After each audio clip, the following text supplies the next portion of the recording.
मैं इंटरव्यू देने गई तो मेरे मालिक ने मुझे अपने बंगले पर नौकरी दे दी। मैं उनकी बीमार पत्नी की सेवा करती, मगर कुछ ही दिन के बाद पत्नी का देहांत हो गया। बॉस ने मुझ पर इल्जाम लगाया कि मैं उनकी पत्नी को मारा है और फिर मुझे जेल भिजवा दिया। मैं रोती रही, मगर पुलिस को मुझ पर भरोसा नहीं हुआ। मैं रोज भगवान से प्रार्थना करके मदद मांगती। एक रात सपने में मालिक की पत्नी आई और बोली, पुलिस को कहो कि मेरे पति जिस चटाई पर बैठकर भगवान की पूजा करते हैं उस जगह चटाई उठाकर देखें तो सबूत मिल जाएगा। मैं अगले दिन ही मैंने यही किया और जैसे ही पुलिस वालों ने वो चटाई उठाई तो सबकी जान निकल गई, क्योंकि उसके नीचे तो दीदी मुझे बर्गर खाना है। मैंने गुस्से से उसकी तरफ देखा और कहा कि यहाँ रोटी खाने के पैसे नहीं हैं और तुम्हें कोल्ड ड्रिंक और बर्गर की पड़ी हुई है। वो जिद करके रोने लगा तो मैंने अपना सर पकड़ लिया। अब की बार मैंने उसे एक थप्पड़ मारा और कहा कि चुप कर जाओ, वरना घर जाकर भी तुम्हें बहुत मारूंगी।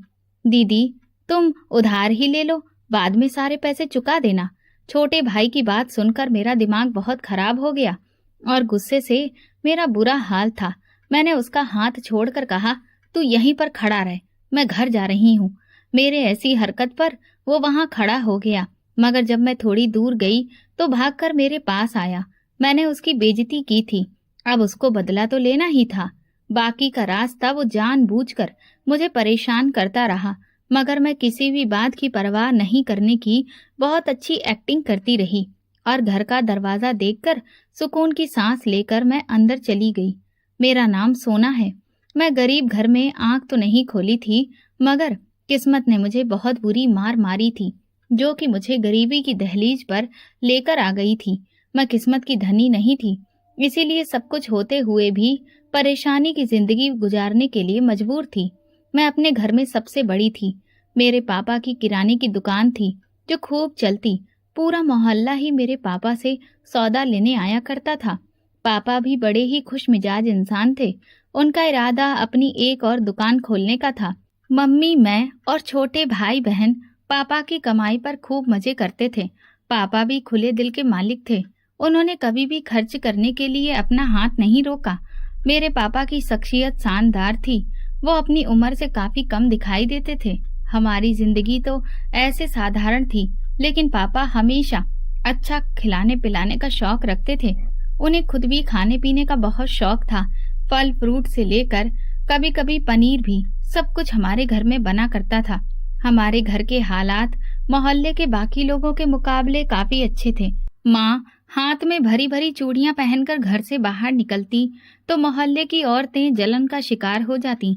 मेरे पापा कुछ ज्यादा ही अच्छे थे। उनका व्यवहार माँ के साथ बहुत अच्छा था। मोहल्ले के बाकी लोगों के घरों से अक्सर पति पत्नी के झगड़ों की आवाजें आया करती थीं, तो मैं दीवार के पास खड़े होकर सुनने की कोशिश करती कि वो लोग आखिर झगड़ा किस बात पर करते थे। हमारे घर में तो कभी झगड़ा नहीं हुआ था। पापा तो माँ की हर बात माना करते, बल्कि वो घर के कामों में भी मम्मी की मदद कर दिया करते थे। हम क्योंकि छोटे थे, इसीलिए मम्मी के घर के कामों में मदद नहीं करते। माँ के लिए बच्चे पालना और फिर उनका काम करना आसान नहीं होता, तो मम्मी कलह मचाने लगती थी। इसीलिए पापा घर आकर कभी सब्जी बना देते तो कभी रोटियां सेक देते और मम्मी भी बहुत खुश होकर बिस्तर पर बैठकर टीवी लगाकर मजे से नाटक देखा करती थी। नाटक देखने के बाद मम्मी पापा उनके किरदारों के बारे में अपनी अपनी राय पेश करते थे, तो मैं मजे से मम्मी और पापा की बातें सुना करती थी। मेरा जिस भी चीज को खाने का दिल करता था, मैं पापा से फरमाइश कर देती थी। पापा अगले दिन ही वो चीज दुकान से लेते हुए आते थे। जिंदगी बड़े ही आराम से गुजर रही थी, मगर ना जाने हमारे घर को किसकी नजर लग गई। मम्मी का कहना था कि मोहल्ले की औरतों की नजर ही खा गई है, जो जलन का शिकार थी। उन्होंने पापा को मम्मी के प्रति मन उचाट करने में कोई कसर नहीं छोड़ी थी। मोहल्ले की औरतों से मम्मी की खुशियां बर्दाश्त नहीं होती थी। मेरी बुआ जी भी उन्हीं में से थी, जो मम्मी से बहुत जलन रखती थी। वो हमेशा पापा के पीछे लगी रहती और पापा को जोरू का गुलाम होने का खिताब देती थी, क्योंकि फूफा जी बुआ जी को ऐसी वैल्यू नहीं देते थे जैसे कि पापा मम्मी को देते थे। लेकिन पापा को कहाँ किसी की परवाह थी। उनको तो सबसे ज्यादा अपनी पत्नी और बच्चों से प्यार था, खास लगाव था। उन्होंने ना मोहल्ले वालों की बात की कोई परवाह की और ना ही अपनी बहन के तानों को दिल से लगाया।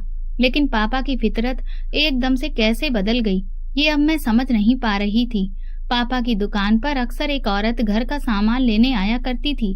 वो तलाकशुदा थी और 2 बच्चों की माँ थी। देखने में खूब गोरी चिट्टी और कम उम्र की दिखती थी। उसके बात करने का अंदाज भी ऐसा दिल फेंक था कि पापा के साथ मैं भी उसको सुनती रहती। पापा दुकान पर मौजूद नहीं होते तो वो अक्सर हमारे घर भी चली आती और मम्मी के सामने बैठकर पापा से बातें बनाती रहती। उसका अंदाज इतना बेहतरीन होता था कि मम्मी के दिल दिमाग में कभी भी शक नहीं आया कि वो दरअसल पापा पर डोरे डाल रही थी। वो मम्मी के साथ भी उसी तरीके से बात किया करती थी और क्योंकि ये सारी तमाम बातें मम्मी के सामने ही वो पापा से करती थी तो मम्मी को शक कहाँ से होना था। वो मम्मी को दीदी कहकर बुलाती थी, मम्मी की तारीफ करती और पापा को अहमियत देती तो मम्मी का दिल उससे खुश रहता। वैसे भी मम्मी को पापा पर पूरा भरोसा था। वो आंख बंद करके अपने पति पर भरोसा करती थी।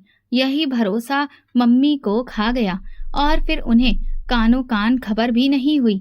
वो औरत पापा से शादी रचाकर अपना घर बेचकर पापा को दिल्ली लेकर चली गई और हम मम्मी का मुंह देखते ही रह गए। पापा ने अपनी दुकान बेच दी, सामान बेचा और हमारे किसी भी जानने वाले को खबर तक नहीं हुई। खबर तो तब हुई जब पानी सर से गुजर गया। पापा घर से गायब हुए तो मम्मी पापा को ढूंढने उनको तलाश में निकल गई। उसके बाद पता चला कि पापा ने मम्मी को किस किस तरीके से धोखा दिया है। मम्मी तो अपना सर पकड़कर बैठ गई। भला वो कहती भी नहीं तो क्या करती, कहाँ कहाँ उनके पीछे जाती। मोहल्ले वालों की तो खुशी का कोई ठिकाना ही नहीं था। हालांकि सामने से तो मोहल्ले वाले मम्मी से अफसोस करने के लिए चले आते थे, मगर उनके दिल में यकीनन इस वक्त लड्डू फूट रहे थे और मम्मी का दुख अलग था। उनके साथ साथ हम सब भी बहुत ज्यादा परेशान थे। मम्मी के हाथ में ना कोई पैसा था और ना कोई और मजबूती। पापा तो उन्हें हरी झंडी दिखाकर गायब हो गए थे। ऐसे में घर का गुजारा भला कैसे चलता। अभी तो वैसे भी मम्मी को घर के खर्चे की इतनी फिक्र नहीं हुई थी, क्योंकि उन्हें तो अपने पति के चले जाने का इतना बड़ा दुख था कि वो किसी और के बारे में क्या ही सोचती। उनके पति ने उनके साथ ऐसा धोखा किया कि वो सपने में भी नहीं सोच सकती थी। उनकी इज्जत मिट्टी में मिलाकर वो किसी और औरत के साथ भाग गए थे। ये सदमा उनके लिए कम नहीं था। इसी सदमे की वजह से मम्मी चारपाई से जा लगी। मैं क्योंकि घर में सबसे बड़ी थी, इसलिए पापा के बाद मम्मी को संभालना और उनके साथ साथ छोटे बहन भाइयों की देखभाल भी अब मेरे हिस्से में ही आ गई थी। मम्मी तो पूरी तरह से हिम्मत हार कर बैठ गई थी।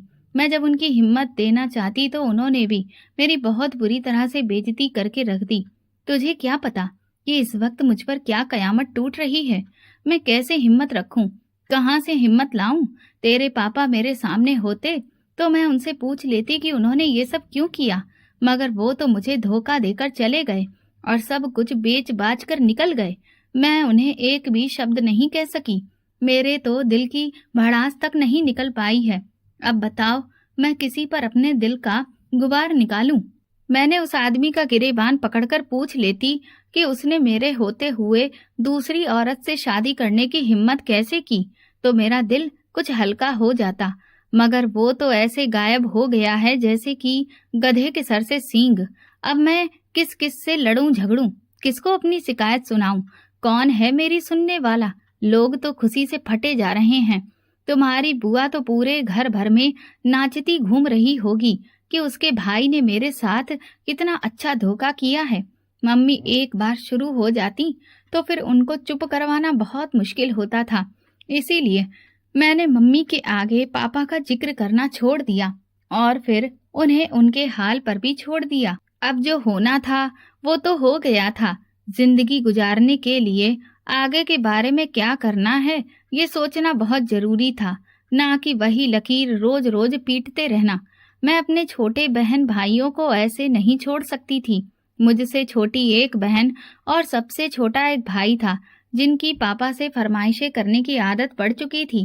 पापा हंसी खुशी उनकी सारी फरमाइशें पूरी कर दिया करते थे, मगर मम्मी कहाँ से पूरी करती। मम्मी को तो वैसे भी उनकी इच्छाओं से कोई मतलब नहीं था। एक बस मैं ही रह गई थी जो छोटे बहन भाइयों की ख्वाहिशों को पूरी करने के लिए परेशान रहती थी। हमारे पास कुछ दिनों के ही पैसे मौजूद थे। कुछ घर की छोटी मोटी चीजें थीं जिनको बेचा जा सकता था, मगर आखिर ऐसे कब तक गुजारा होता। मम्मी ने पापा को घर वापस बुलाने और उनका पता लगवाने की हर मुमकिन कोशिश की, मगर पापा जानबूझकर ऐसे गायब हुए थे कि उनके बारे में हमें कानों कान खबर भी नहीं हो पाई थी। उस औरत के बारे में मोहल्ले वालों से इतना अंदाजा हो गया था कि वो पापा को दिल्ली लेकर गई थी, क्योंकि उसका सारा मायका दिल्ली में ही मौजूद था।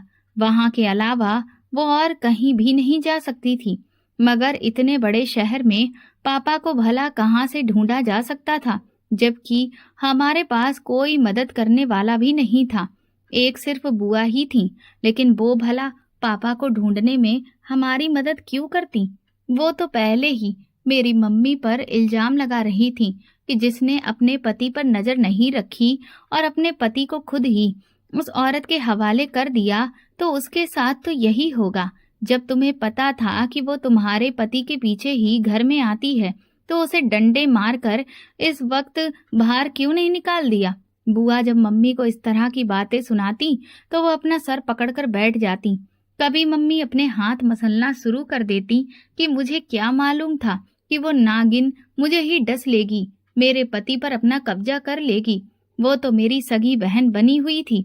अपनी बहन समझकर ही मैंने उसे घर में घुसा लिया था। बुआ कहने लगी, दोस्ती में भरोसा करने का नतीजा भुगत लिया है तुमने। अब क्यों रोती घूम रही हो। बुआ मम्मी का दिल जलाने से बाज नहीं आती थी। वैसे तो बात उनकी भी सही थी। मम्मी ने तो ऐसे आंखें बंद कर रखी थीं जैसे कि उनके पति बहुत ही भले इंसान हो। मम्मी नहीं जानती थी कि मर्द की फितरत में बेवफाई और धोखेबाजी ज्यादातर शामिल होती है।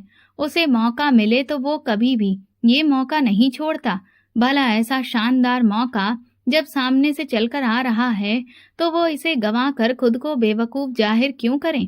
पापा ने तो अपनी तरफ से बड़ी अक्लमंदी दिखाई थी।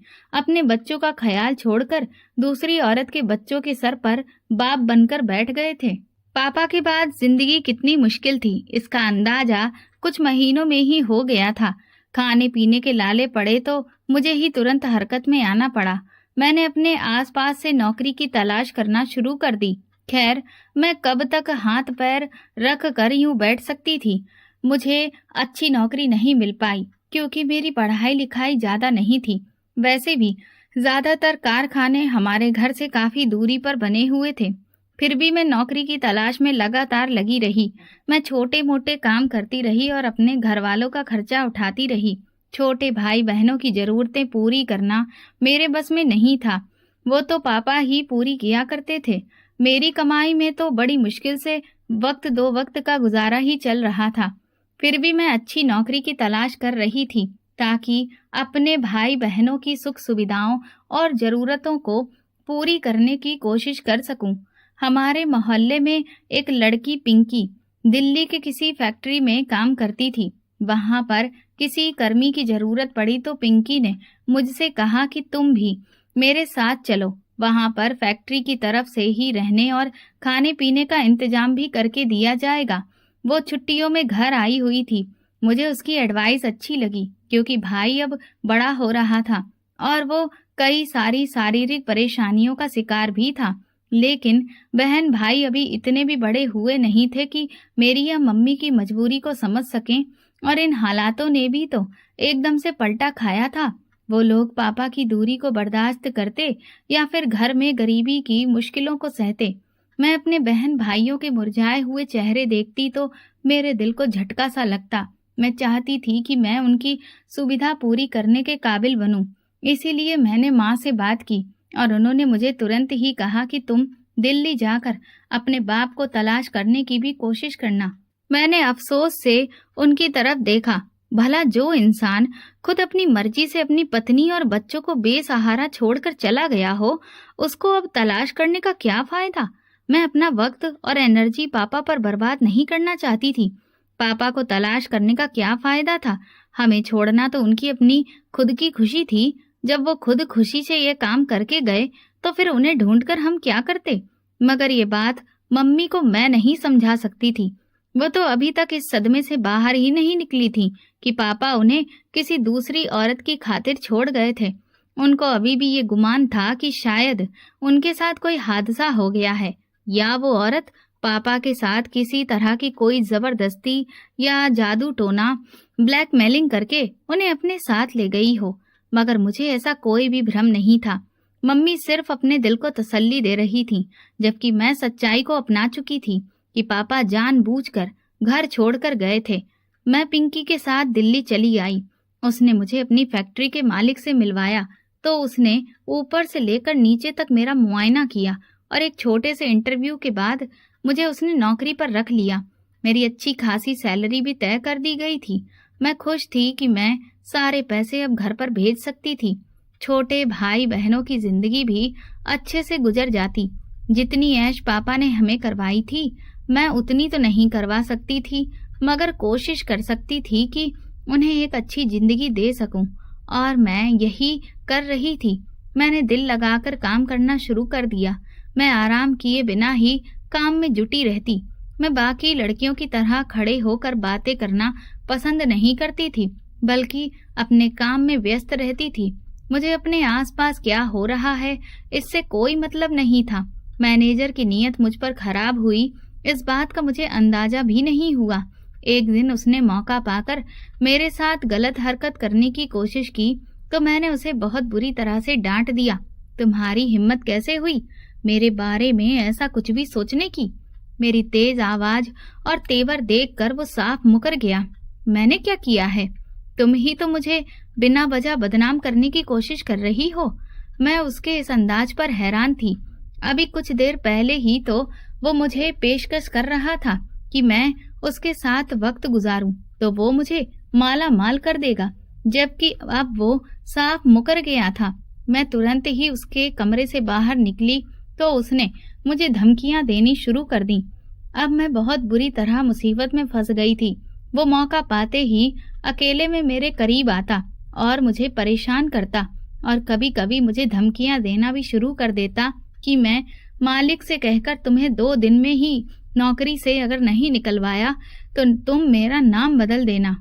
वो बड़ा ही अजीब इंसान था। मैं तो अपने घर के हालात बदलने आई थी, मगर किस्मत ने एक बार फिर मेरा साथ नहीं दिया था। मैं कितनी बड़ी मुसीबत में फंस गई थी। आसपास के वर्कर्स भी सब जानते थे कि मैनेजर का व्यवहार मेरे साथ बहुत खराब है, मगर वो सब मजबूर थे। गरीब घरों से रिश्ता रखने वालों की बहुत सारी मजबूरियां होती हैं। ये बाद में मैं अच्छी तरह से समझ सकी। कोई भी मेरे साथ उठकर खड़ा होता तो वो भी मैनेजर की नजरों में आ जाता। मैंने पिंकी से इस बारे में बात की तो वो भी ढीली पड़ गई। यार, मुझे इन सब बातों का अंदाजा है, मगर हमें ये छोटी मोटी चीजें यहाँ पर बर्दाश्त करनी पड़ती हैं।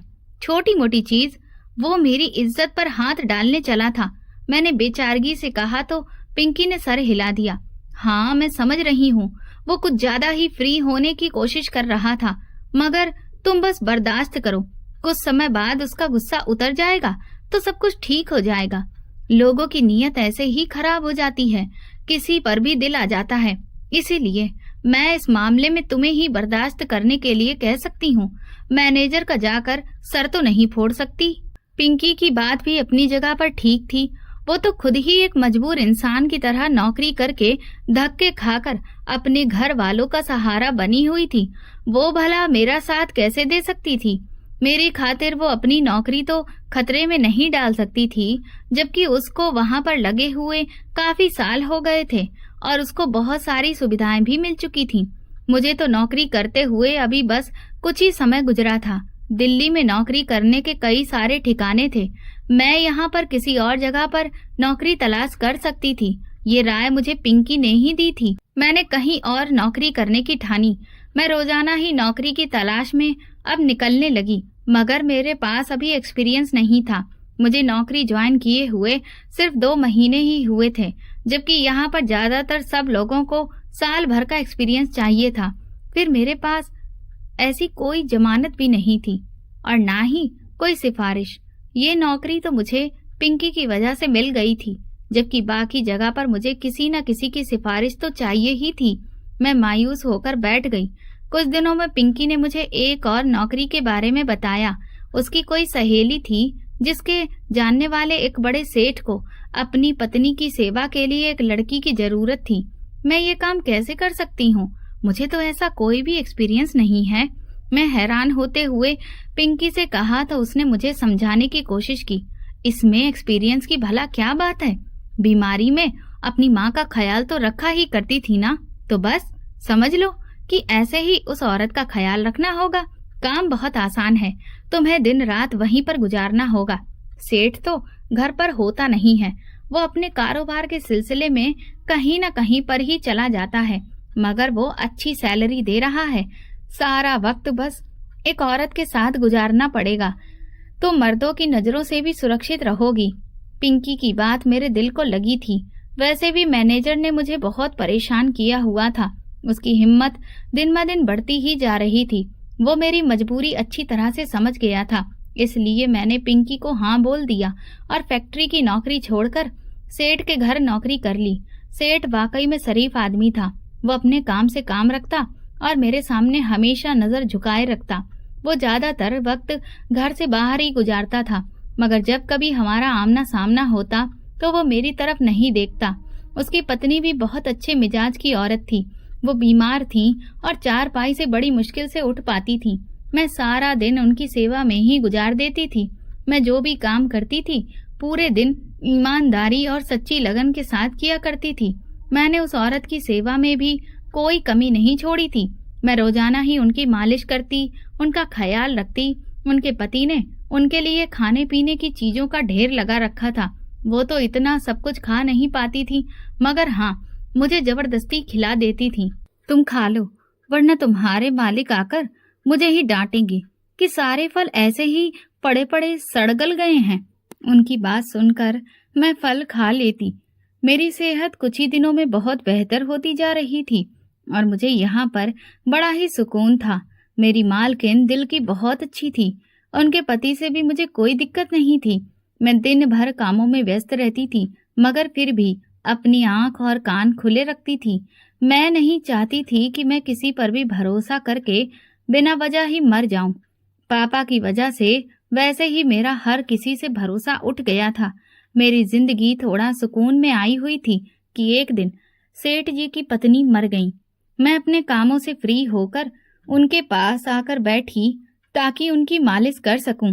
मैंने उन्हें 2-3 बार पुकारा कि उठ जाइए, मैं आपकी मालिश कर देती हूँ, मगर वो ना हिली न कुछ बोली।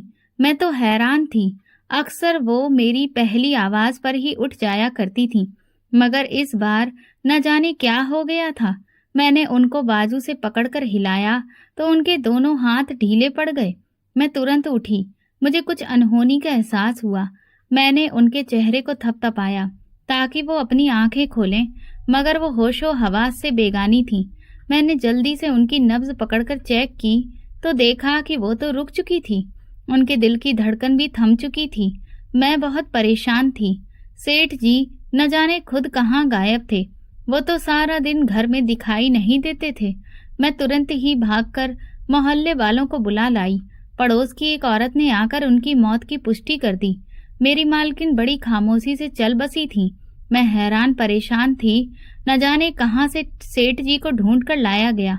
मोहल्ले वालों ने खुद ही उन्हें जानकारी दी थी और रोते पीटते हुए वो अपनी पत्नी की अंतिम विदाई पर आ पहुंचे और कहने लगे कि इसको अचानक से क्या हुआ, इसका शरीर नीला क्यों पड़ रहा है। मोहल्ले वालों ने कहना शुरू किया तो सेठ जी ने भी मेरे ऊपर इल्जाम लगा दिया। ये लड़की ही इसके पास में थी, यकीनन इसी ने कुछ किया है, क्योंकि मेरी पत्नी की बीमारी ऐसी तो नहीं थी कि उसकी अचानक से इस तरह से मौत हो जाए। उनके ऐसा कहते ही मैं हैरान होकर सेठ की शक्ल देखने लगी। ये आप क्या कह रहे हैं? मैं भला इनको क्यों मारूंगी? मेरी उनसे कोई दुश्मनी नहीं थी। मैं तो इनका उल्टा कितना ख्याल रखती थी। उनकी मौत अचानक ही हो गई है और जब मैं उनके पास आई तो ये दुनिया से जा चुकी थी। मेरा इसमें कोई भी कसूर नहीं है।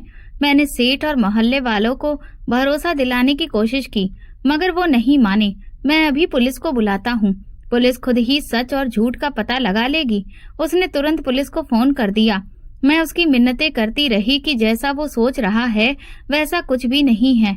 वो कहने लगा कि मेरे दिल को सुकून नहीं मिलेगा जब तक पुलिस सारी जांच पड़ताल नहीं कर लेगी।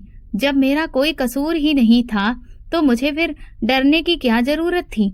मगर मैं एक बार फिर मुसीबत में पड़ गई थी। जाने क्यों मुसीबत मेरा रास्ता ही देख लेती थी। एक के बाद एक मुसीबत चली आती थी। मैं तो आसमान से गिरकर खजूर में अटकती जा रही थी।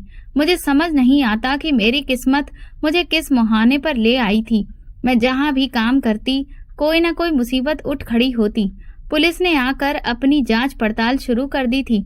उनके सवाल जवाब से ये नहीं लग रहा था कि उन्हें मुझ पर शक है, बल्कि ऐसा लग रहा था कि जैसे उनको पूरा यकीन है कि मुजरिम मैं ही हूँ और ये जुर्म मैंने ही किया है। हाँ भाई, बताओ तुमने क्यों मारा है इस औरत को? तुम्हारा क्या इरादा था और तुम क्या हासिल करना चाहती थी?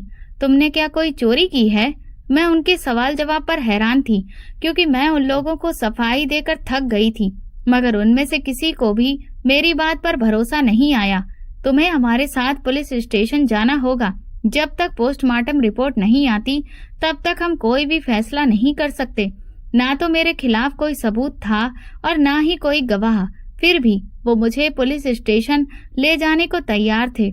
मैं चुपचाप उनके साथ पुलिस स्टेशन चली गई। मैं और क्या कर सकती थी? मेरे पीछे कौन था जो आकर मेरे लिए कुछ भी करता? मम्मी को और छोटे बहन भाइयों को तो पता भी नहीं था कि मैं यहाँ किसी मुसीबत में पड़ गई थी। पुलिस ने मुझे जेल की सलाखों के पीछे डाल दिया। पहले हम जांच करेंगे। अगर तुम बेकसूर साबित हुई तभी तुम्हें घर वापस जाने दिया जाएगा। वो ना जाने किन चक्करों में थे। शायद वो चाहते थे कि कोई मेरी जमानत करवाने आए और वो उससे पैसे खाएं। मम्मी भला इतनी दूर कैसे आकर मेरे लिए परेशान होती।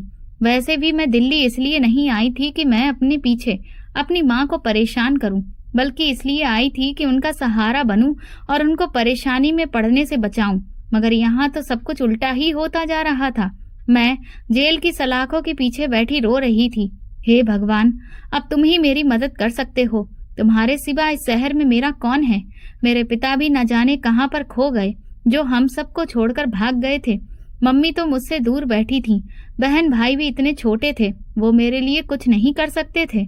मैं भगवान से प्रार्थना करने लगी कि वही कोई रास्ता निकाले जिस पर मैं चल सकूं।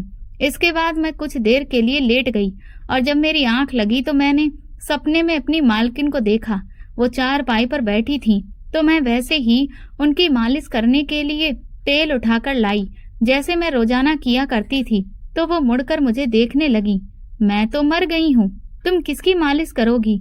उनका अंदाज ऐसा था कि मुझे बहुत डर महसूस होने लगा। मेरी बोलती बंद हो गई और मैं उनके सामने कुछ नहीं बोल पाई। तुम जानना चाहती हो कि मेरी मौत कैसे हुई? मैं दोबारा से बोली तो उनकी आवाज पूरे घर में गूंज गई। मैंने इस बात में सिर हिलाया। तुम पुलिस वालों को और मेरे पति को कहना कि वो मेरी पूजा वाली चटाई को खोलकर देख लें, तो वहां पर उन्हें सबूत मिल जाएगा और ये राज भी खुल जाएगा कि मेरी मौत कैसे हुई है। वो बोली तो मैंने इस बात पर सिर हिला दिया। मेरे आसपास की दुनिया की मुझे कोई खबर नहीं थी। मैं सपने में बिना किसी हरकत के पड़ी हुई थी कि अचानक वो मेरे सामने से गायब हो गई। तो मैं हैरान हुई कि मालकिन कहाँ चली गई। मैंने उन्हें चारपाई के नीचे और आसपास पूरे आंगन में ढूंढा, मगर वो मुझे दिखाई नहीं दी। अचानक से मेरी आंख खुली तो मैं चौंक कर उठ बैठी। ये सपना था, इसका सच्चाई से कुछ भी लेना देना नहीं था, मगर फिर भी मुझे एक रास्ता तो दिखाई दिया था। न जाने उस पूजा वाली चटाई में ऐसा क्या राज था जो वो मुझे बताना चाहती थी। वो इस कदर अच्छी थी कि मरने के बाद भी उन्हें मेरी फिक्र थी और वो मुझे इस बर्बादी से निकालना चाहती थी। फिर भी मैं उनकी कही बात के बारे में सोचने लगी कि कहीं उस चटाई में ऐसा कोई सबूत ना हो जो उल्टा मेरे ही खिलाफ चला जाए और मैं जेल की सलाखों के पीछे से कभी निकल ही ना सकूं। ये सब सोचकर मैं डर भी रही थी, मगर फिर भी मुझे कुछ न कुछ तो करना ही था। मैं बेचैनी से सुबह होने का इंतजार करने लगी। मैंने सुबह होते ही पुलिस वालों से प्रार्थना की कि वो मेरी एक बात पर जरूर अमल करें। मुझे मालकिन के पूजा वाले कमरे की चटाई मंगवा दें, क्योंकि मैंने सपने में देखा है कि मालकिन ने मुझे बताया कि उनकी मौत का राज उसमें ही छुपा है। पुलिस वाले मेरी बात सुनकर हंसने लगे। अच्छा, पागल हो गई हो? ये कैसी बातें कर रही हो? ऐसा कैसे मुमकिन है? मुमकिन हो या ना हो, बस एक बार मेरी बात सुन लीजिए। भला इसमें बुराई ही क्या है? आप लोगों को जाकर उस चटाई को वहां से उठाकर लाना ही तो है। मैं आपको बता दूंगी कि वो किस कमरे में रखी है। पुलिस वालों ने न जाने कैसे मेरी बात मान ली और वो चटाई को लेने चले गए। वो जैसे ही उसे लेकर आए तो उन्होंने मुझे अपने ऑफिस में बुला लिया। मैं तुरंत चली गई ताकि देख सकूं कि आखिर उसमें उनकी मौत का राज छुपा था। पुलिस वालों ने जैसे ही चटाई को पूरा खोला तो सामने जो देखा उसे देखकर सबकी चीख निकल गई। कोई सोच भी नहीं सकता था कि उस औरत के साथ इतना बड़ा सच जुड़ा होगा। दरअसल उस चटाई में एक मोबाइल था जिसमें मालकिन ने अपना वीडियो खुद रिकॉर्ड करके उस चटाई में ही छुपा रखा था, जिसमें उन्होंने बयान भी दिया था कि उनके पति बहुत खतरनाक हैं, जो उनको एक ऐसा जहर दे रहे हैं जो उन्हें एकदम से नहीं मारेगा बल्कि थोड़ा थोड़ा करके मारेगा। उनका शरीर धीरे धीरे लाचार होता जा रहा है। हालांकि उनके पति सबके सामने उनका बहुत ख्याल रखते हैं, मगर सच्चाई ये है कि वो उनको जान से मार देना चाहते थे। इस बयान के बाद सबको समझ में आ गया कि सेठ किस तरह से उनको एक ऐसा केमिकल मिलाकर दे रहा था जिससे वो धीरे धीरे मौत के मुंह में जा रही थी, और उन्हें इस बात का बहुत अच्छी तरह से अंदाजा हो गया था। मगर वो बेबसी के कारण किसी को भी अपनी मदद के लिए पुकार नहीं सकती थी। सेठ ने उनको इस तरीके से अपने काबू में कर रखा था कि वो कुछ भी करने के काबिल नहीं थी, बल्कि उल्टा दहशत का शिकार थी। मैं भी हैरान थी कि उनके पति तो उन पर जान छिड़कते थे, उनका बहुत ज्यादा ख्याल रखते थे, कभी फ्रूट और खाने पीने की किसी भी चीज की कमी नहीं होने देते थे। लेकिन फिर उनने ऐसा क्यों किया? लेकिन अब ये साफ था कि वो किसी न किसी चीज में उनको जहर मिलाकर दिया करते थे। पुलिस वालों का कहना था कि मेडिकल की रिपोर्ट आने के बाद ही अब कुछ तय किया जा सकेगा। उस औरत की पोस्टमार्टम रिपोर्ट आई और फिर जब मेडिकल रिपोर्ट आ गई तो उसमें साफ देखा जा सकता था कि उनके शरीर में जहर मिला है और उसकी वजह से उनकी मौत हुई है, और ये जहर उनके अंदर तकरीबन 1 साल से दिया जा रहा था। ये सब कुछ जानने के बाद मैंने सुकून की सांस ली, क्योंकि मुझे तो उनके घर के काम करते हुए सिर्फ 2 महीने ही गुजरे थे। 1 साल से अगर उनके शरीर में जहर डाला जा रहा था तो इससे साफ जाहिर था कि उनके पति ही कसूरवार थे और वही उन्हें मारने की साजिश रच रहे थे। अब क्योंकि मोबाइल के जरिए उस औरत ने खुद अपना बयान रिकॉर्ड किया और वो बयान पुलिस तक पहुंचाया गया था, इसीलिए मुझे बाइज्जत बरी कर दिया गया। जबकि सेठ को गिरफ्तार कर लिया गया। वो आंखें फाड़कर मुझे देख रहा था, मानो सोच रहा हो कि मुझे उसकी सच्चाई का एहसास कैसे हुआ, जबकि उसने तो अपने सपने में भी नहीं सोचा होगा कि उसकी पत्नी ने सपने में आकर मुझे इशारा दिया था।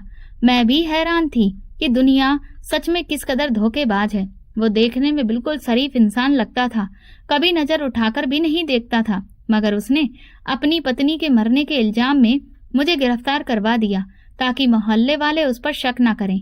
कहते हैं मुजरिम कितना भी चालाक क्यों ना हो, कहीं न कहीं तो वो कोई गलती करता ही है। वो भी आखिर में अपनी चाल से चूक गया और उसकी इसी गलती ने उसे जेल की सलाखों के पीछे पहुंचा दिया। अगर वो अपनी पत्नी को चुपचाप जला देता और मुझे गिरफ्तार नहीं करवाता तो शायद पुलिस को कभी पता ही नहीं चलता कि उसकी पत्नी का कत्ल हुआ था।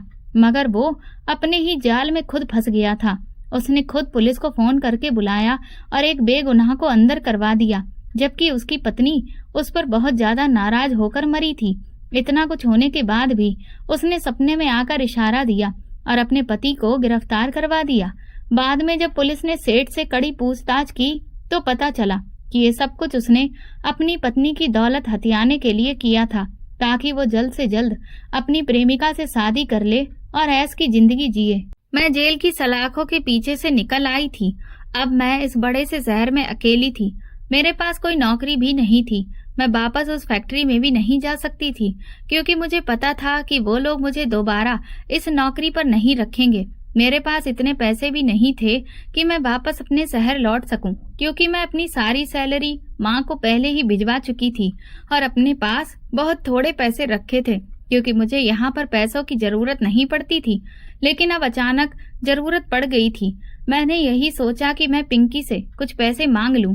मैं समझ गई थी कि दिल्ली जैसा शहर मुझे रास नहीं आ रहा है, इसलिए मैं वापस जाना चाहती थी।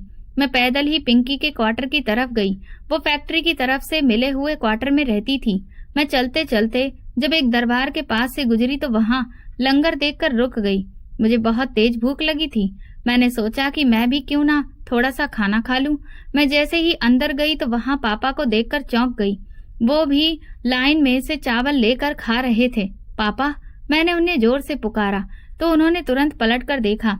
वो एक पल में ही मुझे पहचान गए, लेकिन वो हैरत से मुझे देख रहे थे। उन्हें अपनी आंखों पर भरोसा नहीं हो रहा था कि मैं उनके पीछे दिल्ली जैसे बड़े शहर में आ गई थी और मैंने उन्हें ढूंढ भी लिया था। पापा की हालत बहुत बदली हुई थी। वो परेशान हालत में दिखाई दे रहे थे। अगले ही पल पापा मुझे देखकर वहां से भाग निकले। मैं भी पापा के पीछे दौड़ी और कहा, रुको तो सही, मेरी बात तो सुनिए। मैं उन्हें आवाज देती रही, मगर वो तेजी से आगे बढ़ते रहे। वो चाहते थे कि वो मेरी नजरों से गायब हो जाएं और मैं उन्हें पकड़ न सकूं, मगर मैं भी पापा को छोड़ने वाली नहीं थी। मुझे उनसे बहुत सारी चीजों का हिसाब लेना था। मैं जैसे तैसे भागकर उनके पास पहुंची और उनकी शर्ट का एक छोर पकड़ लिया। फिर उन्हें रुकना ही पड़ा। तुम यहाँ पर क्या करने आई हो? चली जाओ, छोड़ दो मुझे। पापा ने खुद को छुड़ाने की कोशिश की, मगर मैंने मजबूती से उनकी कमीज पकड़ ली थी। अब मैं नहीं छोड़ूंगी। आप ही वो इंसान हैं जो लोगों को छोड़ देते होंगे, लेकिन मैं नहीं छोड़ती। मैंने तीखे लहजे में कहा तो पापा चौंक कर मुझे देखने लगे। देखो, मेरी बात तो सुनो। जब तुम लोगों को छोड़ दिया तो तुम भी मुझे छोड़ दो। पापा बोले, ऐसे कैसे छोड़ दूं? मुझे बता दीजिए, आपने हमारे साथ ऐसा क्यों किया? मैंने पापा से पूछा तो उनके चेहरे पर परेशानी दिखने लगी। मुझसे बहुत बड़ी गलती हो गई। मैं उस औरत के धोखे में आ गया। वो मेरा सब कुछ लूट कर भाग गई और मुझे ऐसे हाल में छोड़ दिया। अगर मैं यहाँ पर ऐश की जिंदगी गुजार रहा होता तो इस लंगर से चावल मांगकर क्यों खा रहा होता? मैंने अपना सब कुछ अपने ही हाथों से खो दिया। अपनी पत्नी और बच्चों को धोखा देकर उस औरत के पीछे चला गया। मैं उसके इश्क में गिरफ्तार हो गया था। उसने मुझे अपने जाल में फंसा लिया। मुझसे बड़ी बड़ी बातें की, जिंदगी भर मेरे साथ वफादारी और मेरा ख्याल रखने का वादा किया था, मगर उसने एक भी वादा नहीं निभाया, बल्कि मेरा सारा पैसा हड़प कर अपने बच्चों को लेकर किसी और की जिंदगी में जाकर शामिल हो गई और मुझसे तलाक भी ले लिया। मैं उसको तलाक नहीं देना चाहता था, मगर उसने मेरे साथ जो भी किया उसके बाद मुझे उसे तलाक देना पड़ा। वो बहुत ही चालबाज औरत थी। उसने मुझ पर तरह तरह के इल्जाम लगाए, यहाँ तक कि मुझे जेल भिजवा दिया। जब से मैं उसकी जिंदगी में शामिल हुआ और उसकी खातिर अपने घर वालों को धोखा देकर दिल्ली चला आया, तब से ही मैं मुसीबत में पड़ा हूँ। मेरा एक भी दिन सुकून में नहीं गुजरा है, और गुजरता भी कैसे? अपने पीछे अपनी पत्नी और बच्चों को धोखा देकर अपना घर उजाड़ कर जो आया था। पापा का हाल देखकर मैं भी परेशान हो गई। उस औरत की खातिर वो सब कुछ बर्बाद कर चुके थे, जबकि उनकी अच्छी भली चलती हुई दुकान थी जिसमें बहुत अच्छा मुनाफा होता था। घर था, पत्नी थी, बच्चे थे। पापा हर तरह से सुकून भरी जिंदगी गुजार रहे थे, मगर एक औरत के धोखे में आ गए। आप ये बताइए कि किसने कहा था कि उस औरत पर भरोसा करो? आपको शर्म नहीं आई माँ को धोखा देते हुए? मैंने कहा तो पापा ने अपना सिर पकड़ लिया। मैं कुछ सोचने समझने के काबिल नहीं बचा था। मैंने तो सबसे ये सब छुपाया। अगर मैं किसी को भी बता देता तो ये नौबत नहीं आती, जबकि मैं खुद चाहता था कि मैं उस औरत के साथ जिंदगी गुजारूं। मैं उस पर मर मिटा था, फिदा हो गया था। गलती उसकी नहीं, गलती मेरी थी। मेरी ही अकल पर पत्थर पड़ गए थे। मैं इस दुनिया का सबसे बड़ा बेवकूफ आदमी हूँ जो अपने आप को बर्बाद करके ऐसी औरतों पर भरोसा कर बैठा। अपनी पत्नी के होते हुए न जाने कैसे भटक गया, जबकि मैं तुम्हारी मम्मी से बहुत प्यार करता था। पर उस औरत ने जब खुद मुझसे मोहब्बत जताई तो मैं उसकी बातों में आ गया। मैं अंधा हो गया। मेरी आंखों पर न जाने कौन सी पट्टी बंधी थी। मैंने जो धोखा किया है, अब उसकी सजा ही मैं काट रहा हूँ और न जाने कब तक काटता रहूंगा। पापा, वापस चलो मेरे साथ, अपने शहर वहीं चलते हैं। नहीं बेटा, मुझे वहां नहीं जाना। मैं कैसे मुंह दिखाऊंगा सबको? तुम्हारी माँ का सामना कैसे करूंगा? मुझ में हिम्मत नहीं है। मम्मी की फिक्र मत करो, वो आपको माफ कर देंगी। वो अभी भी तुम्हारी तलाश में है। उन्हें तो ये भरम है कि उस औरत ने आप पर कोई जादू टोना किया था या फिर आपको ब्लैकमेल करके फंसाया है, इसीलिए आपकी अकल ने काम नहीं किया। वो आपको माफ कर देंगी। मुझे पूरा भरोसा है वो नाराज नहीं होगी। उन्होंने तो ऐसा सोचा ही नहीं है कि आपने उनको धोखा दिया है, बिल्कुल भी। वो यही समझती हैं कि उस औरत ने कोई चक्कर चलाया है, इसीलिए आप मेरे साथ चलिए। मैंने पापा की मिन्नतें की तो वो सोच में पड़ गए। देखो बेटी, ये सब इतना आसान नहीं है जितना तुम्हें लग रहा है। तुम्हारी माँ मेरा कीमा बना देगी। मुझ में हिम्मत नहीं है अब दोबारा से उनका सामना करने की। तुम मुझे यहीं पर मेरे हालातों पर छोड़ दो। तुम्हें सब सच पता चल गया है ना, तो बेशक अपनी माँ को जाकर सब कुछ बता देना, मगर मेहरबानी करो मुझे यहाँ से लेकर मत जाओ। मैं मर जाऊंगा, मैं शर्म से ही डूब कर मर जाऊंगा। पापा, कुछ भी नहीं होता है। तुम्हें नहीं पता कि मैं तुम्हारे बिना कैसे जिंदगी गुजार रही हूँ। छोटे भाई बहनों का क्या हाल हुआ है तो तुम किसी बात का कोई अंदाजा भी नहीं है। वो मर रहे हैं तुम्हारे बिना, सिर्फ रह रहे हैं। मेरे साथ चलिए, हम लोग मिलकर कुछ कर लेंगे, कारोबार को दोबारा से खड़ा कर लेंगे। कारोबार ना भी हुआ तो भी हमें कोई जरूरत नहीं है, हमें ज्यादा पैसों की चाहत नहीं है। पापा, सिर्फ तुम्हारी जरूरत है, तुम्हारा साथ चाहिए। तुम कम से कम घर में बच्चों के सर पर साए की तरह तो बैठे रहोगे। काम मैं करूंगी, पैसे कमाकर मैं ले आऊंगी, और दुकान का उसके बारे में तो कोई भी शिकवा शिकायत नहीं करेगा। हमें आपका सिर्फ साथ चाहिए। आप हमारे साथ चलिए, आप ही हमारा एक सहारा है। दुकान की क्या बात है, घर भी छिन जाता है तो भी हम वो भी उस औरत को दे देते, मगर पापा आप सही सलामत हैं, हमारे सामने मौजूद हैं। हमें इसके अलावा और कुछ नहीं चाहते। उसको पैसा चाहिए था तो वो ले गई, लेकिन हमें तो आप चाहिए। आप हमारे साथ चलिए पापा, प्लीज। मैंने पापा को हर तरह से समझाया तो वो मान गए। चलो अच्छा ठीक है, चलते हैं, मगर मेरी जेब में एक पैसा भी नहीं है। तुम्हारे पास वापसी का किराया है ना? पापा ने मुझसे पूछा तो मैं चुप रहती थी। किराया तो मेरे पास भी नहीं था। मैं पिंकी से पैसे उधार लेकर पापा को वापस ले आई। मम्मी पापा को देखकर हैरान थी। वो पापा को सदमे की हालत में एकटक देख रही थी। पापा दूसरी तरफ बहुत शर्मिंदा थे, बोले मुझे माफ कर दो। वो मम्मी के कदमों में बैठ गए तो मम्मी ने तुरंत उठा लिया। कैसी बातें कर रहे हो तुम तो मेरे सिर के ताज हो। तुम्हारी जगह मेरे पैरों में नहीं है। नहीं, मैंने जो कुछ भी किया उसके बाद तो मेरा तुम्हारे पैरों में बैठना ही बनता है। पापा की आंखों में आंसू आ गए। मुझे तुमसे कोई शिकायत नहीं, मुझे तुमसे आज भी मोहब्बत है। तुम ही तो मेरे सर के साए हो और हमेशा रहोगे। मम्मी की बात सुनकर पापा के साथ साथ मैं भी दंग रह गई। मम्मी पापा से इतना प्यार करती थी, मुझे यकीन नहीं हो रहा था। मुझे तो हमेशा यही लगता था कि पापा मम्मी से ज्यादा प्यार किया करते थे, मगर पापा ने अपनी मोहब्बत को दागदार कर दिया था कि आज मम्मी ने अपनी मोहब्बत का सबूत दे दिया था। बाकी औरत की वफादारी का कोई भी मुकाबला नहीं कर सकता। अगर वो वफादारी करने पर आ जाए तो मैं सब कुछ हार कर आ गया हूँ। मेरे पास अभी कुछ भी नहीं है। पापा ने मम्मी को एक और सच बताया तो मम्मी ने उनकी कोई परवाह नहीं की। हमें पैसे की जरूरत नहीं, पैसों के बिना भी गुजारा हो जाएगा। हमें तुम्हारी जरूरत है। मम्मी ने वही बात कही जो मैंने पापा से कही थी। पापा का दिल अब शांत था। उनके चेहरे से साफ जाहिर हो रहा था कि मम्मी की बात सुनकर उनको कितनी तसल्ली मिली है। तुम मुझे ताना तो नहीं दोगी कि मैंने तुम्हारे साथ इतना बड़ा धोखा किया और इतनी घटिया हरकत करके अपनी जिंदगी की सबसे बड़ी गलती की? नहीं, ऐसा कुछ नहीं होगा। तुम ही हो जिसमें हमें सारी जिंदगी का सहारा है, तो आराम दिया, और अब अगर मुसीबत के दिन आए हैं तो तुम अकेले क्यों काटोगे? हम सब मिलकर काटेंगे। अच्छे वक्त में हम सब साथ रहेंगे। माँ के अंदर पापा को देखकर न जाने कहाँ से हिम्मत आ गई थी। मुझे तो अंदाजा ही नहीं था कि मम्मी ने पापा को ना तो कोई ताना दिया और ना ही कोई शिकवा शिकायत की।